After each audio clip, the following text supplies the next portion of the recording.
Hello and welcome to 360 Sports on Trust TV. I am Immanuel Fashimi. We will be looking at some interesting stories on the show this morning from basketball, football, and we also look at cricket. And then we look at just one or two transfers that concerns Nigeria. But we will start from the home front. This time around, we'll start with basketball, where the Nigerian Basketball Federation, that is NBBF, has finally announced the venue for the Savannah Conference, that is the Men's Basketball League.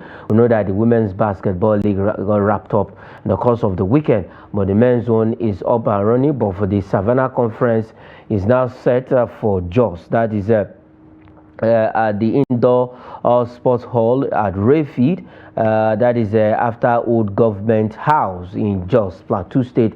That is where the men's league for the Savannah Conference will take place. We have the likes of Gombe Bulls and co, who will be partaking. Boko's City basketball team and co will be participating at the Savannah Conference right there at the indoor sports hall for indoor sports hall in Rayfield in Jos, that is Plateau State. And then the Atlantic Conference also will take place. We'll be going on at the Samuel Ogbomedia Stadium in Benin City, Edo State. So Benin and Jos are the two venues where the Savannah Conference and the Atlantic Conference will be taking place. Event hostilities will start on the 25th of October and run through 3rd November. That's the first phase. And then the top teams from the Atlantic Conference and the Savannah Conference will now meet for the top prize in the Nigerian Men's Basketball League. Well, like I said, the women's own is up and it just got concluded, wrapped up in Lagos at the course of the weekend, and we're expecting the men's own to take to dunk off. Yes, for the basketball sports in Nigeria, most usually the women, I think they'll be doing well. The men, the D Tigers, these are where we get players for the Nigerian basketball team. That is the D Tigers of Nigeria. So I think is a good one from the NBBF, from the organizers of the league, at least having the venue ready and logistics put in place. By the special grace of God, come 25th of October, the event, the league will dunk off at the two centers, the Atlantic Conference and the Savannah Conference, which one in Benin, the other one at the Samuel Ogbomedia Stadium in Benin City, and then at the Rayfield, the indoor sports hall in Rayfield, that is Plateau State, will be hosting the Savannah Conference. Let's see the top teams that will make it through to the finals. Although the final venue has not been decided, but first these teams have to slug it out from their various conferences to know those who we are going to play in the final 8, and then maybe others will get relegated. So let's see how we'll have custom teams there also in Jos, which are part of the Savannah Conference. So let's see what will happen in the men's basketball league. I think it's quite an interesting one, an interesting event. If we go back antecedents, what have been happening in basketball in Nigeria, I think it's hard time we put all this to rest and allow that federation to start booming again. Basketball used to be one of the top sports in Nigeria, but because of political issues surrounding the presidency and what have you, it's as if that federation is not booming again. But for the ladies, they put all those their political issues, and we saw what the ladies have been doing when it comes to that sport for the country. And we saw their last time out at the Paris 2024 Olympic Games, becoming the first African country to get to the quarterfinals of a basketball event in Olympic Games. I don't know if Jeremiah Omoni is ready to join up on the show this morning. Okay, when he's ready, he will be joining up on the show while we look at this story and others. Okay, let's move ahead and go straight to Let's go to Dominican Republic, where the Flamingos of Nigeria are through to the next round of the FIFA Under-17 Women's World Cup. The Flamingos with an emphatic win over Ecuador in the course of the weekend. They defeated Ecuador 4-0. Regis, in 2 games, they've scored 8 goals, and then with 6 points, they are already through to the next round. And it's a good one that the Flamingos of Nigeria are doing what they know how to do best. They defeated New Zealand in their first game 4-1, and then the 4-1 in their first game. That is the opener in Group D, and in Group A, I beg your pardon. Now they played Ecuador over the weekend, and they got that emphatic on Saturday, precisely emphatic 4-1 win, 4-0 win over Ecuador. They've scored 8 goals, like I said, in 2 games, 8 goals, conceding 1, and they are top of the group with 7 goal difference. And already with that win, they are through to the quarterfinals of the game. Just their last game is just going to be not supremacy thereabout. Okay, let me say that game is going to be table. They are not even though they lose the last game, the other 2 teams cannot usurp them from the top of the table, but they are just going to play that game for pride.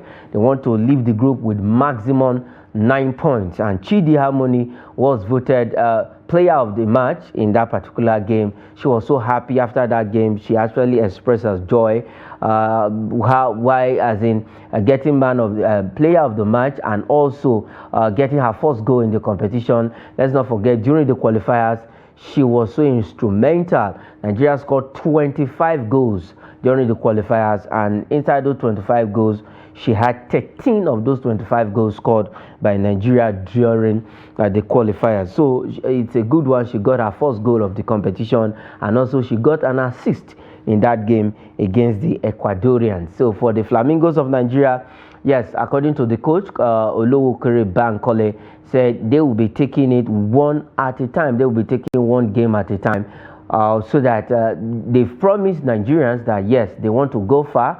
At least every game is a final to them. They want to get to the final and eventually maybe become the first African country to lift the Under-17 Women's World Cup. We know that our guys have done it on numerous occasions.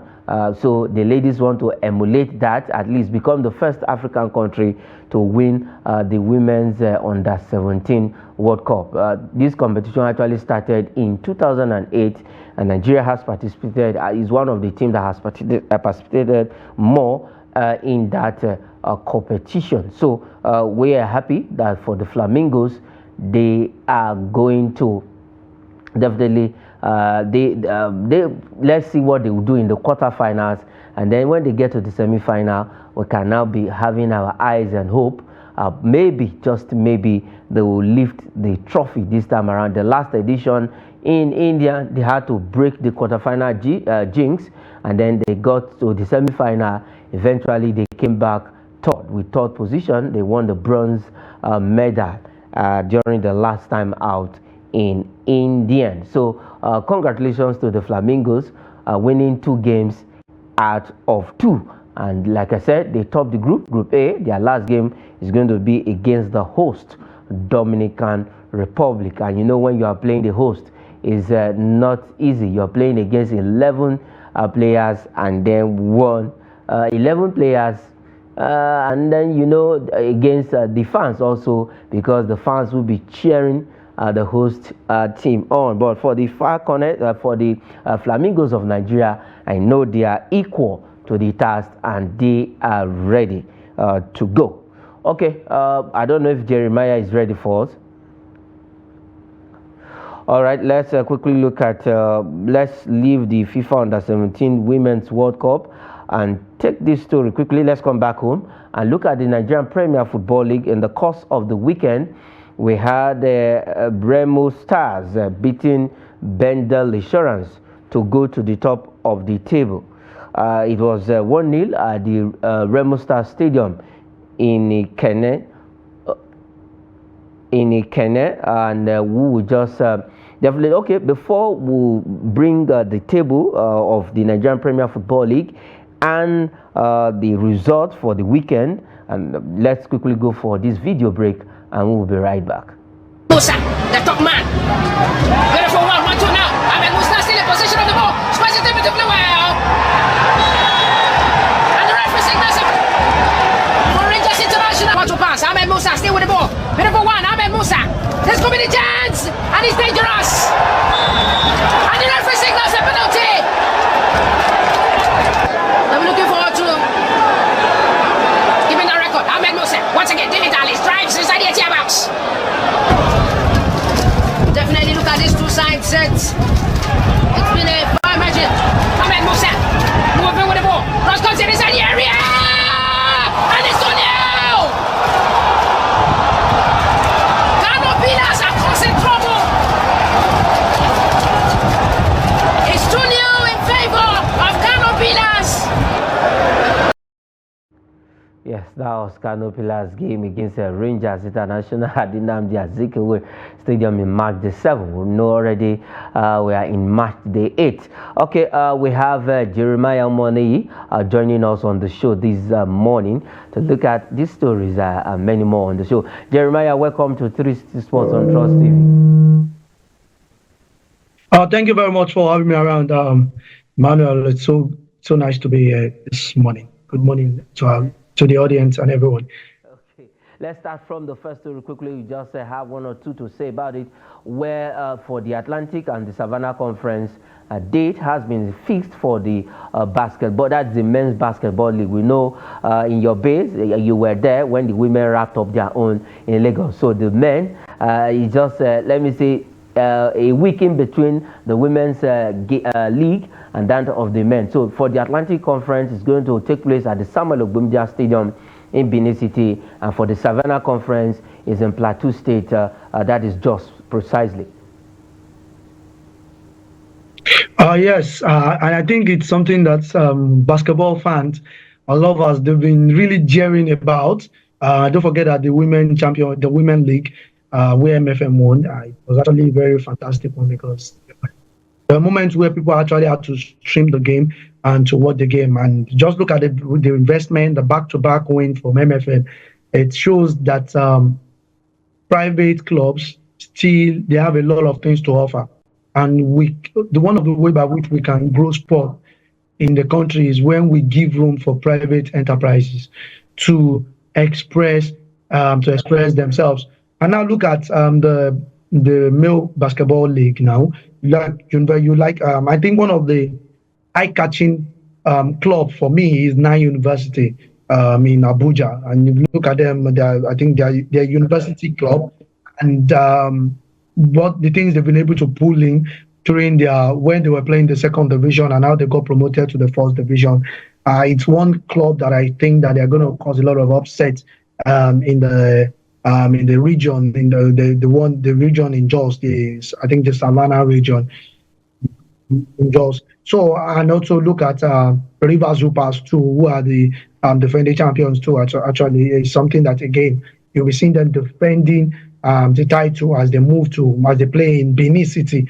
So it's a game that it's the league that I know that it's going to be very fantastic because all these guys have really trained. They've played a lot of side competitions ahead of this, and they are looking forward to, okay, let us go into the league.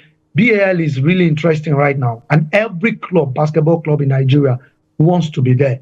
Every basketball club wants to be at the BAL. So this is a chance for them to actually put in a lot of effort. 1 week of tenacity, tenaciousness, and resilience is what we are going to be seeing in both match venues, Benin City and Jos.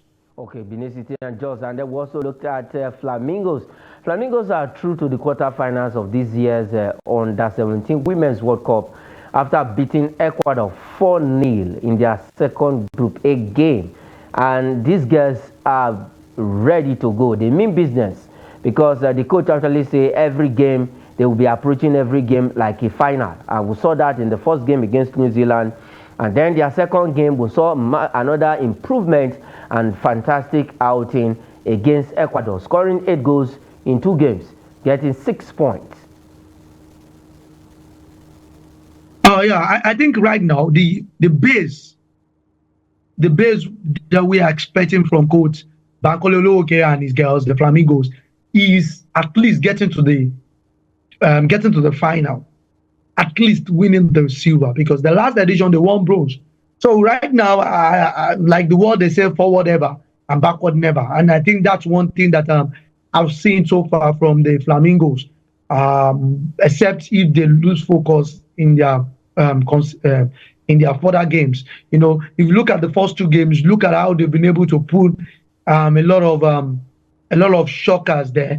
Their first game, and also to New Zealand, the second game to Ecuador. You know, it was actually a very simple. I think it's still very simple task to them, because we still have other top clubs, top countries that we are yet to face, and that's one thing that Coach Oluokere should be prepping his girls for ahead of the knockout. We've gotten to the knockout stage already, and playing Dominican Republic on Wednesday.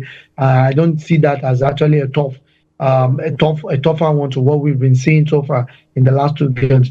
So I think the next challenge should be how they should prepare very well. Now they have I think they have just 4 games. They have just 4 games left. That's the game, the last group stage game, the quarterfinals, the semi-final, and the final. And which I know the last group stage game, the group stage game is almost like it's a done already. It's a done deal. Why the quarterfinals, the semi-finals, and the final is where the serious business is meant, because we've seen countries that actually got maximum 9 points, and when they got to the knockout stage, it happened to the Super Eagles of Nigeria under Austin Eguavoen during the last the African play, this one, the last one in Cameroon, where we got maximum points and we got to the knockout stage, and Tunisia actually sent us packing. So I think the real work is the knockout stages, where we need to play with all our energy. We need to give it all our blood and everything inside of us to play the knockout stages, to win the quarterfinals. I think by that time we can actually now say that, okay, we fought a battle and we won. And aside from that, too, I was discussing with a friend, and I said that but Bankole Oluokere should just stick to the under-17. He has actually he has the onions, you know. He has showed his expertise in developing young talent from the under-17. You know, we've seen a couple of players that passed through. Don't forget that Taiwo Afolabi at one point played the last one, and you see her right now. She has grown enough to lead that team. You know, the likes of Okpeyemi Atakaye during the last edition, Faith Omilano, who plays for Niger Rattles too. You know, a couple of players like that have actually passed through. Coach Bankole Oluokere, the likes of Aminat, you know, Aminat Musa or something. So, you know, we've actually seen young players getting, and I think one of the positives of the women football category in Nigeria is the fact that we've seen progressiveness. You know, we've seen how progression. We've seen how some of these players, they've been groomed from the under-17, and you see them getting to play for the senior national team. It shows the hard work that many of the technical crew from the cadet team they've actually put into place. And I will tell him, if anytime I get to see Coach Bankole Oluokere, just stick to under-17, keep on building talent for us. And I'm very certain that one day Nigeria, the Falcons, yes, one day we actually. I know this is our year. We are going to win the under-17 World Cup. I'm very certain about that. But I know that from one day we will grow players that will actually stand. Players like Maria of Brazil, you know, players that will actually stand that, okay, this player started from the under-17 and they grow to be in the Super Falcons. Okay, let's see how that goes for Coach Bankole Oluokere. He has that eyes to develop women's football, and I think, like you said, he should just stick with the under-17. That's the age grade team where he can harness. He has that eyes for talent and to groom them. All right, let's go straight to the Nigerian Premier Football League (NPFL). Rebel Stars, after beating Bendel Insurance, are back to the top of the table. That is in the Nigerian Premier Football League. And it is what it is for Remo Stars at Ikene, 1-0 against Bendel Insurance. They are cruising at the top of the table for now, pending what happened in other games. Jeremiah, okay, let's quickly have the result. Let's just have the result on the screen for match day 8. About 6 games were played in the course of the weekend. And then for Remo Stars, like I said, they are at the top of the table after winning their game against Bendel Insurance 1-0 at the Ikene Township Stadium. We have Academy Warriors beating Enyimba 1-0 at home. Bayelsa United beat Heartlanders of Owerri 1-0. Abia Warriors 3-1 against Plateau United. Kano Pillars and Kwara United, they both share the spoils 1-1. And then Sunshine Stars beat Nasarawa United 1-0. And Remo Stars pipped Bendel Insurance 1-0. Jeremiah, I think the Nigerian Premier Football League, I love the competitiveness. We're saying this over and over again. It is an improvement that we wish for, and we're seeing this, and definitely we want it to get better than what we're seeing now. Yes, just imagine Kwara United, Kano Pillars that defeated Rangers at home on Wednesday, failing to defeat Kwara United in Katsina, the Mohammed Diko Stadium in Katsina. And it tells you that right now in the Nigerian League, anything can actually happen. Yeah. Anything can actually happen. See club like Academy Warriors. So far, that's why their coach, Aliyu Subel, is out of the country, is in Togo right now. They still kept the unbeaten status in the league. And right now they'll be facing Rivers United by the next match day 9, and that's when we'll actually know who will remain as the unbeaten side so far in the league. And you look at Bayelsa United, where Ladamboso too, they've been trying to actually excuse themselves out of relegation.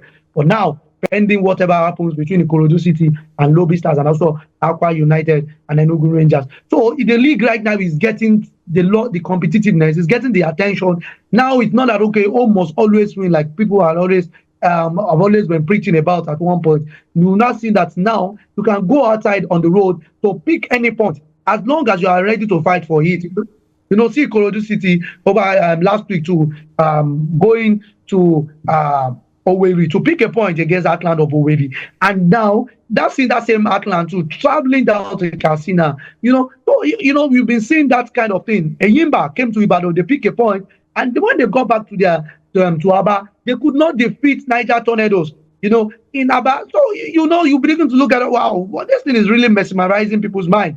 Now, wow, look at this. Look at how Remo Stars struggled yesterday against Bendel Insurance. Bendel Insurance is the team that actually lost 3-0 to a Lagos-based relegation and battle team. Now they were fighting their twos and nose to pick something in Ikene yesterday on Sunday. So the league is getting that attention, is getting that energy and everything. But like I used to tell people that the season is still very, very young. Very, very young. We cannot even ascertain yet that this is the team that will win the league. We've seen that, coincidentally, I'm putting on the Lobby Stars jersey. Last season, Lobby Stars were really giving everybody the fight that, we are going to win the league. Even if we don't win the league, we are going to finish top 3. Unfortunately, they did not even finish top 4. Look at the likes of Doma United. The first stanza of the season, they were the fans' favorites until they started dropping below their performance. And look at how Rangers International, that's why about that they were not even performing very well in the first stanza of the league, and they just came in the second stanza and they begin to sweep people. They sweep people off their feet. So the league right now is still very, very young, like I said, but we've been seeing the positives. Look at it in European leagues. You see that some clubs have played 20 matches unbeaten. But in the Nigerian league, you're only going to see a club play 10-15 games unbeaten. So far now, only Rivers United and Academy Warriors are the 2 unbeaten side in the Nigerian league. So you look at the energy that, wow, anything can actually happen. Anything can happen for Rivers United today when they play Niger Tornadoes in Minor. So you begin to look at it, wow. And even the team that is even the unbeaten side, Academy Warriors, they're not able. Okay, Academy Warriors and Rivers United are still okay. All right, let's quickly look at the table. Let's look at the table after those games in March the 8th. Let's have the Nigerian Premier Football League table. Remo Stars back to the top after that win against Bendel Insurance on 18 points. We have Rivers United who have a game in hand, having 17 points on the second position. Enyimba is on the third with 14 points. We have Sunshine Stars of Akure on the fourth on the fourth position with 13 points. We have Academy fifth, 11 points. Same points with Katsina, who is sixth. Kano Pillars also 11 points on seventh. Plateau United on 11 points on eighth position. Abia Warriors on the ninth position with 11 points. So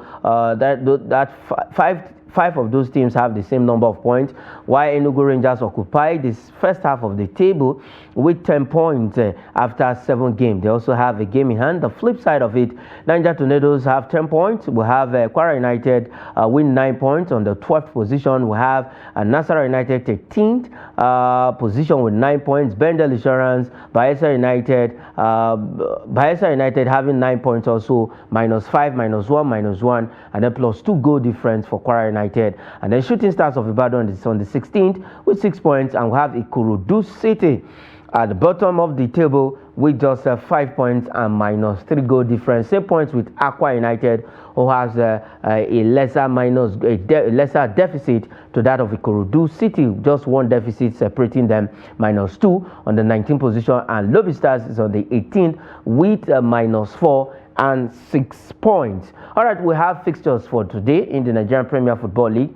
Those games will be played this afternoon, and the other games will be played later on in the evening. Okay, we have Ikorodu City against Lobby Stars. We have Niger Tornadoes against Rivers United at their new home ground in Mina. We have Aqua United taking on Enugu Rangers. Enugu Rangers is away, and then Shooting Stars of Ibadan, 3SC, they are so called, will be at home to welcome Katsina United. So, Jerry, these are the fixtures for today, and we are going to, after these games today, the table definitely might also change depending on the result we see, most especially that game of Rivers United. If they get an away win, they go back to the top of the table. Like I said, that the Nigerian league is very competitive. Okay, for example, by the end of March, the 8 fixtures, you discover that some clubs might actually, that you think that they jumped off relegation zone, might return.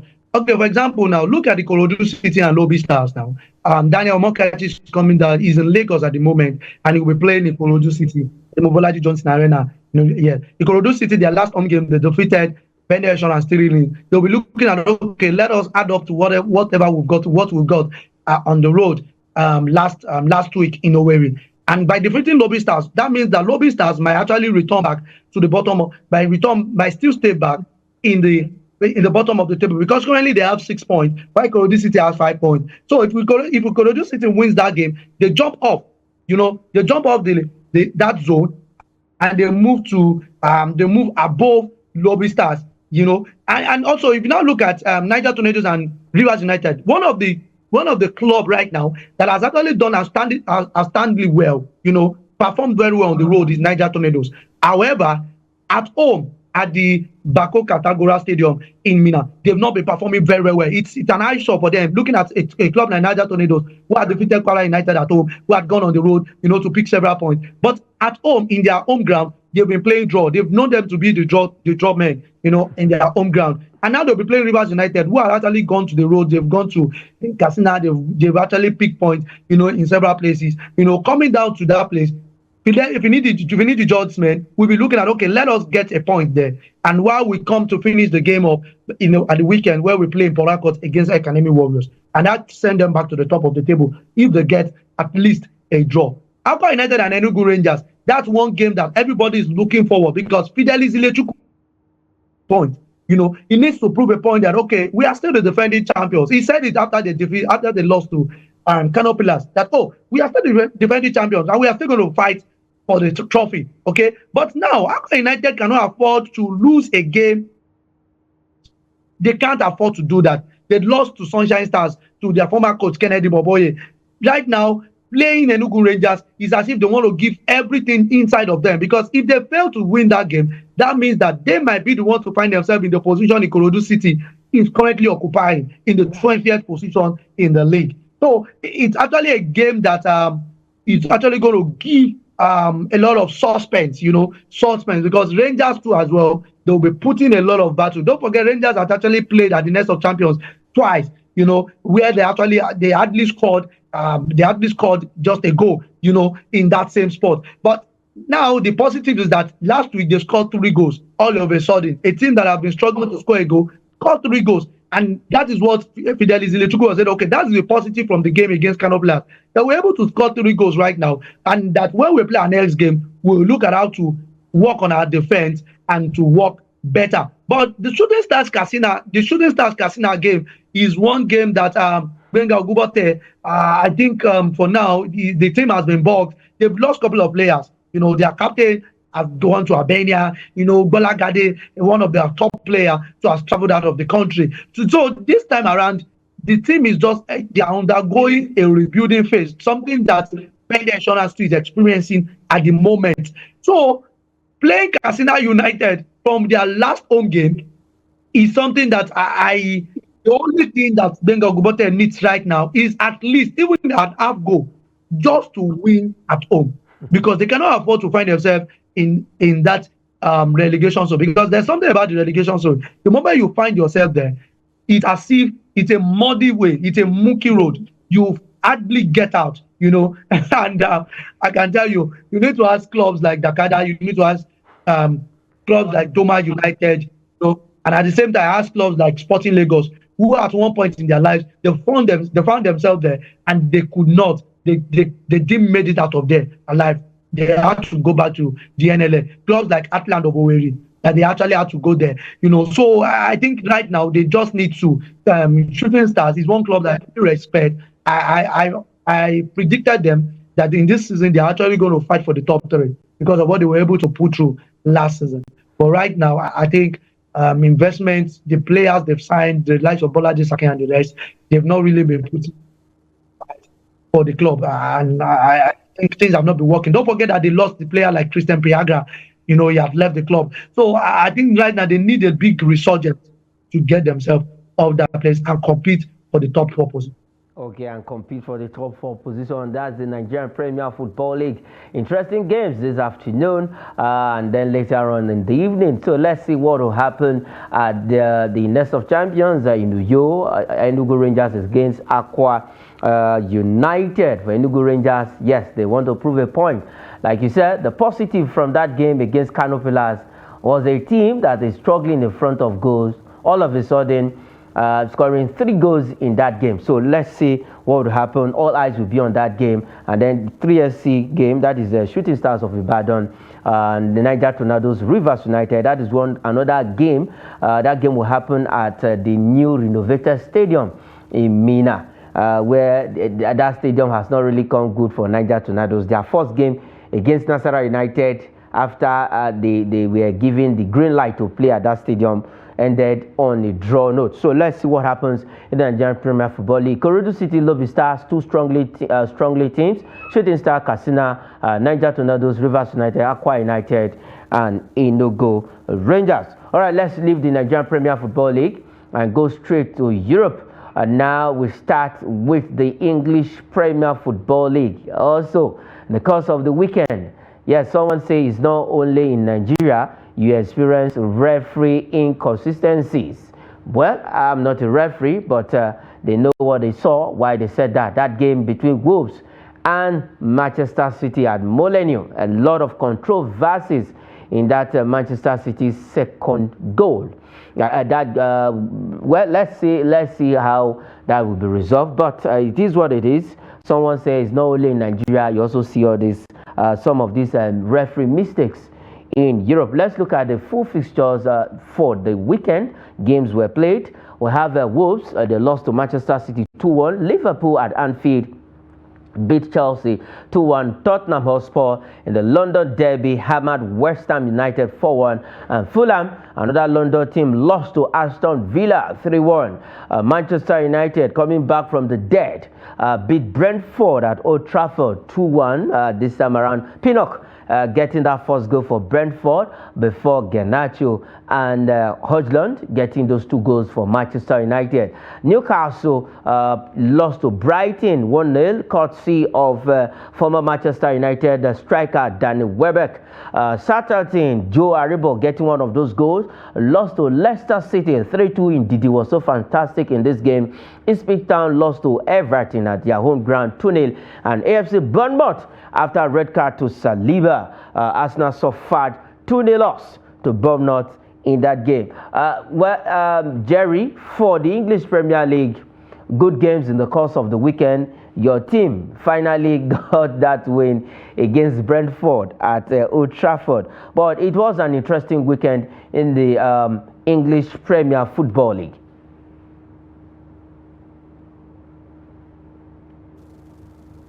Let me just start with Manchester United. I think the international break really helped them. The player really needed that time. Ten Hag needed that moment to start working on himself, and I think he eventually got it. Manchester United should have actually defeated Brentford about at least minimum of at least 3 goals. One of the chances was Dalot. Dalot got that chance in the second half and couldn't make use of that. Couldn't make use of that chance, and even the first half where Garnacho actually was actually blowing away those moments where he ought to have actually put Manchester United in front. But that's not even everything that Manchester United, because winning just a game against Brentford it should not even warrant a celebration at the moment.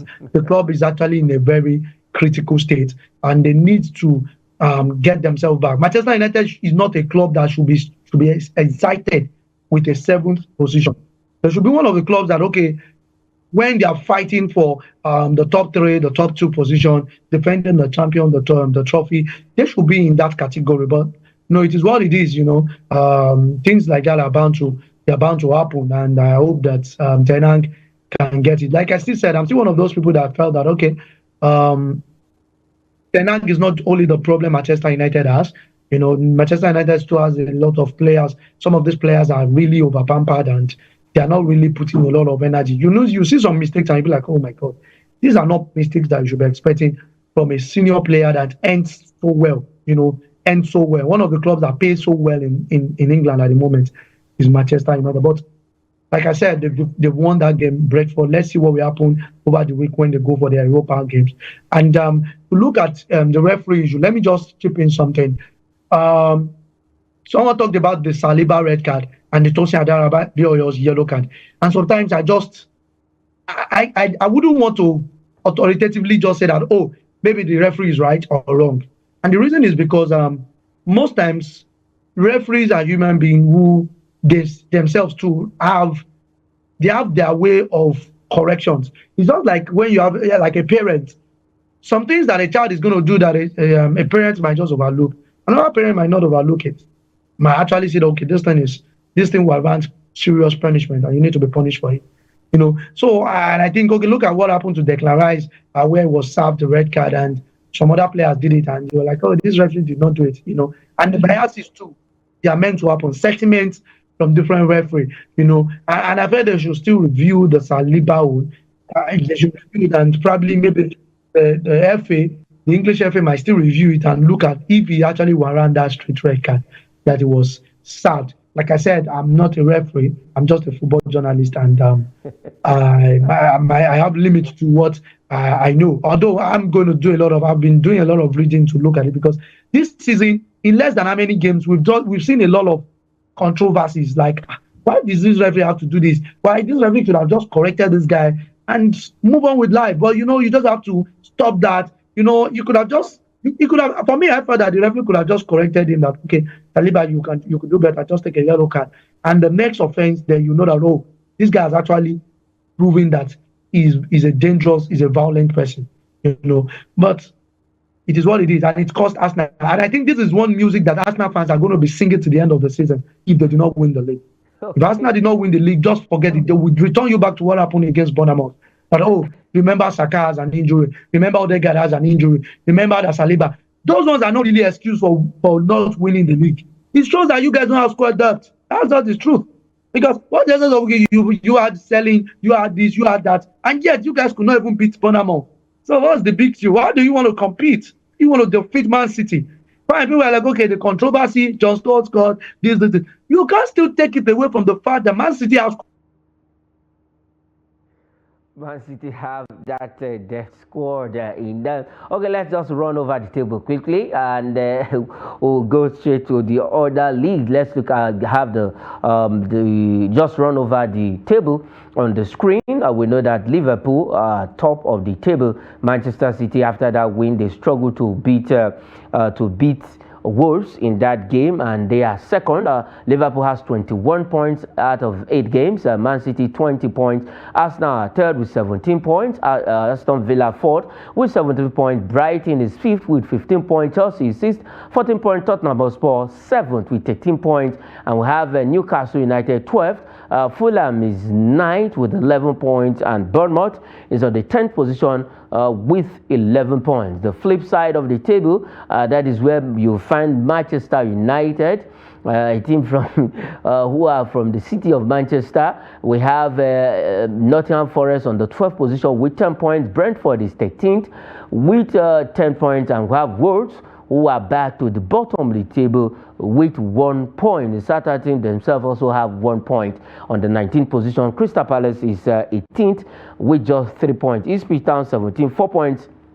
We have West Ham United 15th with 8 points. That is it for the English Premier League. Let's go straight to La Liga. Also actions on the course of the weekend in La Liga, where Real Madrid, they themselves struggled to win that game. But you know, if you want to be a champion, you just have to grind out some win, and that is what Real Madrid did, the defending champion of La Liga. And for Barca, it was a hammering of their opponent, and for Lewandowski, he can't stop scoring. He has he's behind CR7 and Lionel Messi in the top scorers when it comes to European League. Let's look at the full games for results. Athletic Club beat Espanyol 4-1. Osasuna won. Real Betis 2. Girona lost at home to Real Sociedad 1-0. Celta Vigo were beaten by Real Madrid 2-1.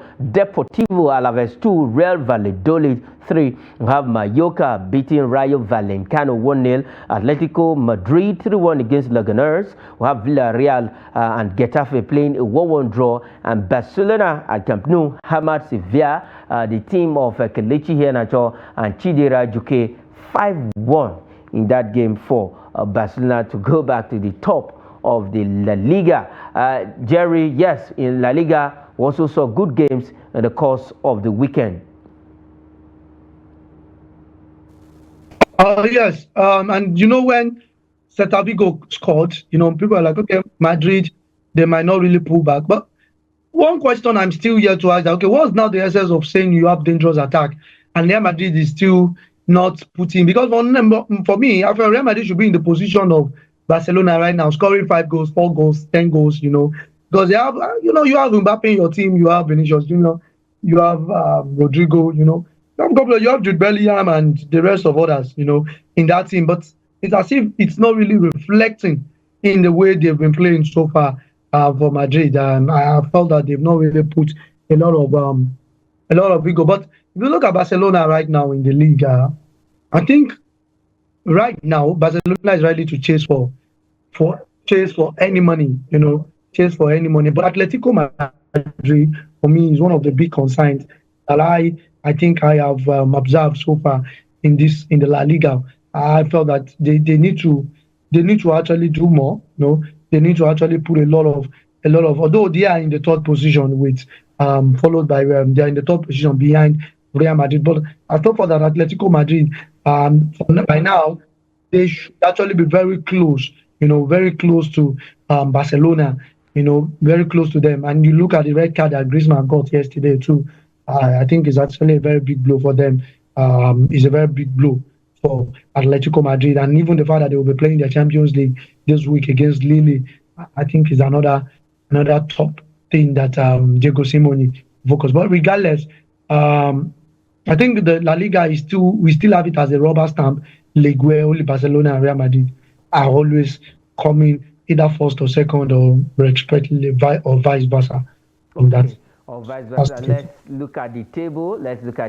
We know that Barca is back to the top of the table with okay, once we lay our hands on the table, we'll be bringing it up. Let's look at some transfers quickly. This time around, United Arab Emirates club Al Wasal signed Isaac Success. This name rings bell, but surprisingly, his career didn't really pick up the way we, his fans, wanted to see him. But it's a good one that after his contract was terminated in Italy by Udinese, he has now moved to the United Arab Emirates to see, yes, where he can continue playing football. Yeah, he needs to, he needs to get everything right. If you look at the 2013 set, under 17 set of Manu, is it Manu? You understand? Under the 20, what did you say? Go ahead, go ahead. Okay, the 2013 under 17 set, the one that won the World Cup then in Chile, the Kelechi Iheanacho's set. If you look at them, hardly are you going to see most of the players that really progressed so well. In that set, you see the likes of Dele Alampasu, and those times you think that he's one of the people that by now should be in the national team, but he's nowhere to be found, and you see Isaac Success. For me, it wasn't really those times with Granada, moving here and there, Watford, but went to Udinese, but things didn't really gel well for him. And I think he's getting older, 28 right now. He needs to go and make a lot of money that he needs because football at one point in life, if you say you don't want to leave it, it leaves people. So I wish him all the best. There's no really big thing. For me, it's not, I think going there is just to probably get himself back and to make money. Okay, retirement fee. That is what we see with the Middle East teams. Yeah. All right, the second one, Everton. Surprisingly, Everton eyes Samuel Chukwueze in January transfer. Will this go through? Will this happen? Chukwueze leaving AC Milan for Everton in the English Premier Football League. Even if they call right now, if there's a need for him to join right now, you should just go. Because it shows, I think Milan is not even thinking of keeping him. Because before I was even thinking Saudi Arabia, because I think it's very close to it. And if you look at it, that's one thing that for me, I'm surprised that how Chukwueze, from a player that was on the spotlight in Villarreal and getting to Milan, but things didn't really work out. If you look at him, his performances, he has been unable to fight for shirts, in that team, and I think I think it's best for him to just go to Everton if that deal comes through. That deal comes through. I think it's a very good one. For me, I was even thinking Saudi Arabia, like I said, but if that deal comes through, I just think it's just best for him to go. Then one of the players that actually showed prospect was Samuel Chukwueze, but it's so sad that even the fact that year in, year out, calling him into the national team, bringing him into the national team, he has not been able to put that Rex price. He has not been able to put that energy, that vigor, put those things that, what we used to know him for during his youthful years, put it into the team. It's as if he's already getting tired, there was I think when he came on board against Libya, and there was a chance that he missed, and I was like, Chukwueze, you need to have grown better than this. No. Okay. But I felt that he should just go to Everton. I think he's going to see playing time there, because right now he doesn't have it in Milan. Okay, but it was a good one for all Nigerian players. In the course of the weekend after that ordeal in Libya, they were all getting goals from all in their leagues. And for Victor Osimhen, he was on the score sheet. Both Victors scored for their respective clubs in Europe. And the last one on the show this time around, cricket. Before we go, New Zealand finally subdued South African to win the 2024 ICC Women's T20 World Cup. It was an emphatic one. This is the first time that New Zealand will be winning that particular competition. The likes of Melike, in that game, they were heroes for New Zealand, heroines for New Zealand. They came up and it was a good one. Top scoring with 43 before bagging 3 over 23 overs. The White Ferns, they are called the White Ferns. They beat the South African team by 32 runs. All right, that is where we'll be leaving it on the show this morning. Thanks, Jeremiah, for coming on 360 Sports. A pleasure. Thank you so much for having me around. All right, that is it on the program. I am Emmanuel Fashimi. Say thanks for watching.